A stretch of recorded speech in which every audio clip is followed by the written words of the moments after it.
up, my loves? If you're new to my channel, welcome to my returning subscribers. So welcome back, my loves. Welcome back.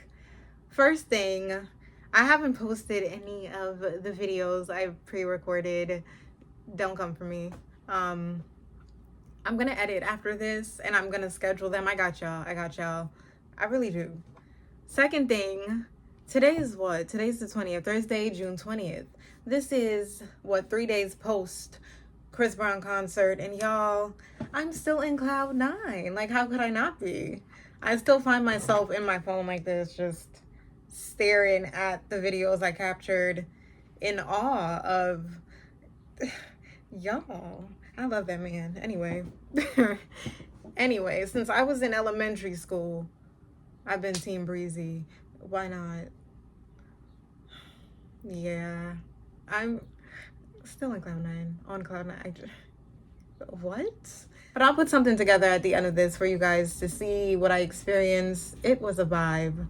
I also just watched a video of this guy, like literally 5 minutes ago maybe, talking about how his wife said they couldn't get tickets to go see the game, but he got Chris Brown tickets for her, so he better be flying like an angel. And baby,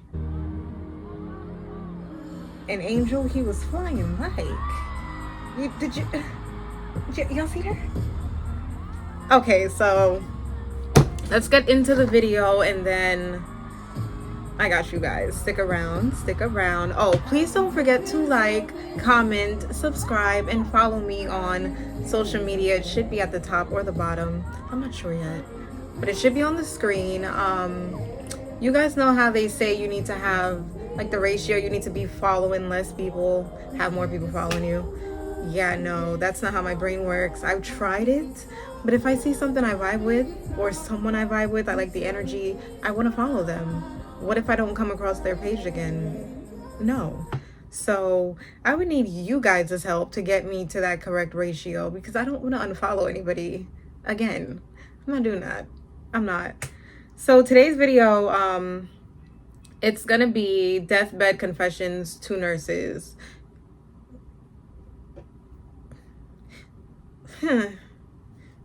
That's all I'm gonna say.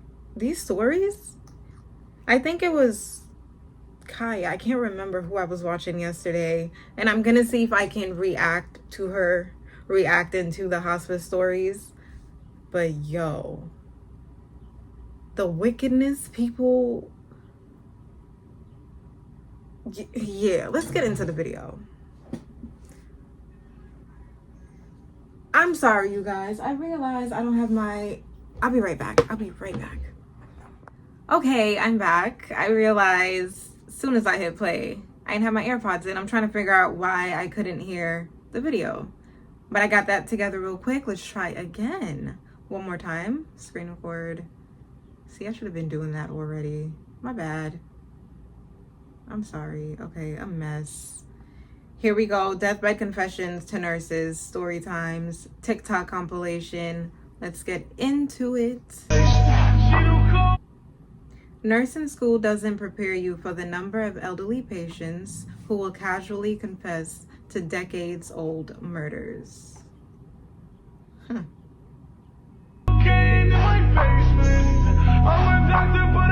had a woman dying from COVID confess something really heart-wrenching to me. She told me that when she was a teenager, she told her mother that one of the local black boys had touched her behind the grocery store.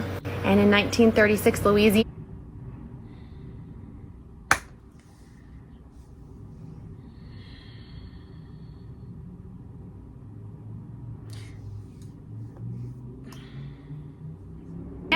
this was a very big deal. Not only was this boy lynched, but he was beaten and his genitals were cut off. And then the family home was burned to the ground. And she watched it all happen. You want to know why? Because she saw that his sisters had prettier dresses than she did. And she just didn't like it. So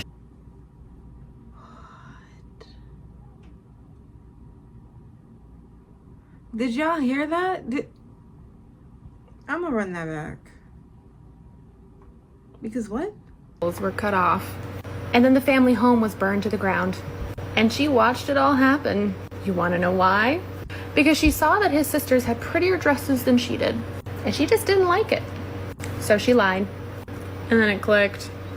This same woman had been hallucinating for the past couple of days, saying that there was a black boy. First of all, she wasn't hallucinating. Let's just no, she was not. That's not what that was. In her room, watching her, would not stop staring at her, and she was scared shitless. She asked if she could be forgiven. I told her the only person who could forgive her was the boy she killed. Not sorry.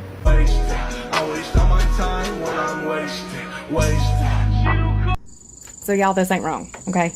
I used to work in an assisted living facility at night. Well,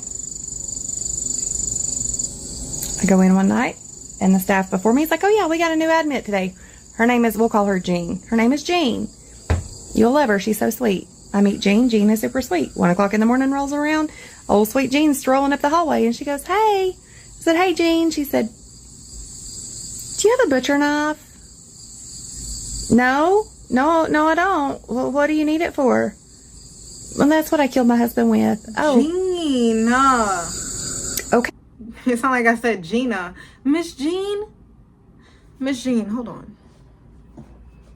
Excuse me? And what possessed Miss Jean to... Why would you do that? What possessed you to do that? Why? I have questions that I don't even think I want answers to. Hey, no, we don't have those here. She said, oh. What do you need it for if he's already dead, honey? I don't like my roommate. We don't do that here. No. What? So I worked in a nursing home for 2 years. And a lot of my patients had dementia and Parkinson's, so they actually confessed a lot of things to me. Things that made me terrified of being around them if they were not frail and fragile and old. But one lady that was so sweet, so kind, absolutely loved her. I'm putting her to bed one night, and she grabs my hand and she pulls me in. She goes, let me tell you something I've never told anyone. Let me tell you something that not many people know, but I trust you, so I'll tell you. I was a World War II spy, and I didn't know how to respond.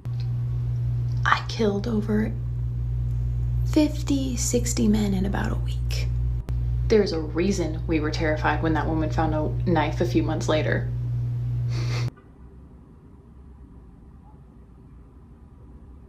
I'm trying to do the math. Forgive the hair. I am not a nurse, nor do I pretend to be. However, I was speaking with an individual while scheduling his physical on the phone, and it got really personal really quickly. He was clearly stuck in quarantine, and he was tired of it. And he got a little emotional, and he spoke about his time overseas in the military as a paramedic, and all of the men that he helped fall asleep forever because he knew that they would not be able to make it to the helicopters or to the hospital tents, the MASH units. And he knew every one of their names and their ages and their families' names. And he carries it to this day with him. And I felt so awkward because I was like, okay, now we schedule your colonoscopy. Okay.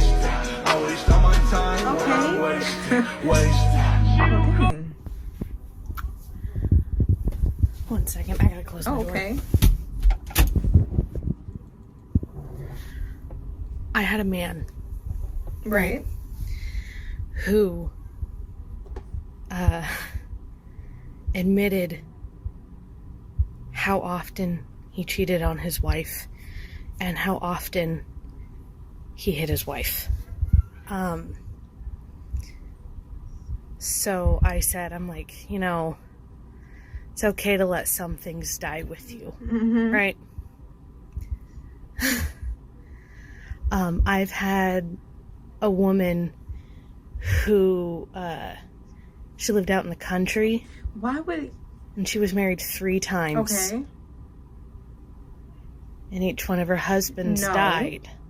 They did not. The first one was from like a stomach infection. The second one had a hunting accident. Sure. And the third one had a car accident. Oh, did he? And she admitted that she actually murdered all of them.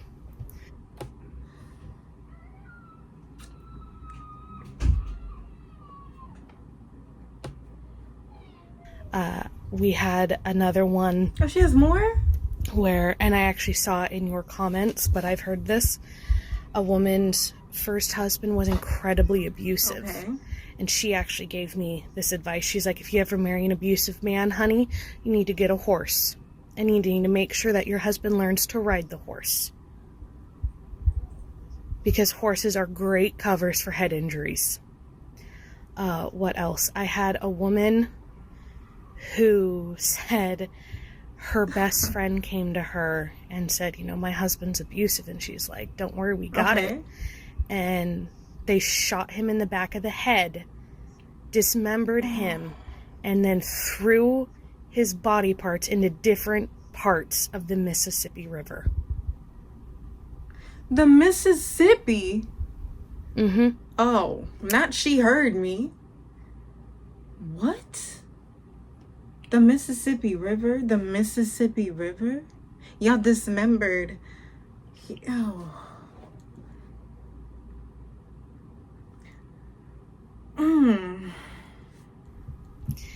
And sometimes that's just a normal Tuesday for us to hear this stuff.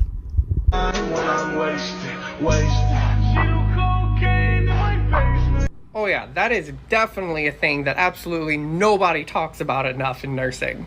If you work in a skilled nursing facility, then you know, as well as I do, that there's a lot of little ladies whose husbands died of mysterious circumstances. If you work on a memory unit, I know for a fact you have at least one story where an old lady with dementia was talking about how she poisoned her husband.